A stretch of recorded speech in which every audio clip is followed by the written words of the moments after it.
ইটালীৰ ফ্ৰাছাচি গুহাসমূহৰ গভীৰত বিজ্ঞানীসকলে এলিয়েন বায়োগু আৱিষ্কাৰ কৰিছে। গুহাৰ দেৱালত লাগি থকা দীঘল সূতাৰ দৰে জীৱন্ত পংকৰ পিণ্ড।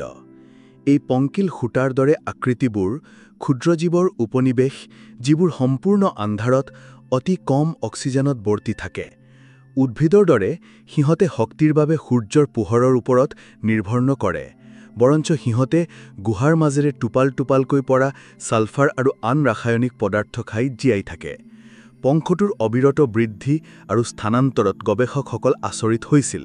এজনে ইয়াক কটন কেণ্ডিৰ এক দুঃসপ্পৰ সংস্কৰণত প্ৰৱেশ কৰা বুলি বৰ্ণনা কৰিছিল।